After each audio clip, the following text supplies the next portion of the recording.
തിരുവിതാംകൂർ ദേവസ്വം ബോർഡിന് തീറ്റിപ്പോയിരുന്ന ശബരിമല അയ്യപ്പനിട്ട് തന്നെ ഇതാ ബോർഡ് പണിതിരിക്കുന്നു. ആഗോള അയ്യപ്പ സംഗമം നടത്തിയത് ദേവസ്വം ബോർഡിൻ്റെ 3.4 കോടി രൂപ എടുത്ത്. ആ തുക ഇതാ സ്വാഹയാകുകയും ചെയ്തു. സ്പോൺസർഷിപ്പും കിട്ടിയില്ല, ടെൻഡർ ഇല്ലാതെ പന്തലടക്കം കെട്ടുകയും ചെയ്തു. ആഗോള അയ്യപ്പ സംഗമം നടത്തിപ്പുമായി ബന്ധപ്പെട്ട് ദേവസ്വം ബോർഡിന് 3.4 കോടി രൂപയുടെ നഷ്ടമുണ്ടായെന്ന ഓഡിറ്റ് റിപ്പോർട്ടാണ് ഇപ്പോൾ ഹൈക്കോടതിയിൽ സമർപ്പിച്ചിരിക്കുന്നത്. ബോർഡിന്റെ ഫണ്ടിൽ നിന്നും കൊടുത്ത് 2 കോടി രൂപ തിരികെ നൽകിയിട്ടില്ലെന്നും ഓഡിറ്റ് റിപ്പോർട്ടിൽ പറയുന്നു. 1 രൂപ പോലും ദേവസ്വം ബോർഡിൽ നിന്നോ സംസ്ഥാന സർക്കാരിൽ നിന്നോ വാങ്ങി അയ്യപ്പ സംഗമം നടത്തരുത് എന്നാണ് ഹൈക്കോടതി അതിൻ്റെ സംഘാടകർക്ക് നൽകിയിരുന്ന നിർദ്ദേശം. എന്നാൽ സ്പോൺസർഷിപ്പിലൂടെയാണ് പരിപാടി നടത്തുന്നത് എന്നായിരുന്നു ദേവസ്വം മന്ത്രി VN വാസവനും ദേവസ്വം ബോർഡ് മുൻ പ്രസിഡന്റ് PS പ്രശാന്തും അന്ന് ഹൈക്കോടതിയെ അറിയിച്ചത്. ഏകദേശം 8 കോടി രൂപയാണ് പരിപാടിക്ക് ചെലവാക്കിയത്.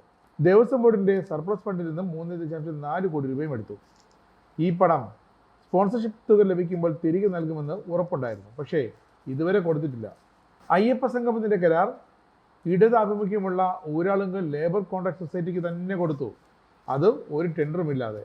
ഇതൊക്കെ ഇപ്പോൾ SITയും അന്വേഷണ വിധേയമാക്കിയിരിക്കുകയാണ്. ടെൻഡർ റിപ്പോർട്ട് പുറത്തു വന്നതോടെ ഈ വിഷയവും ഇതാ SIT അന്വേഷണത്തിൻ്റെ പരിധിയിൽപ്പെടുത്തിയിരിക്കുകയാണ്.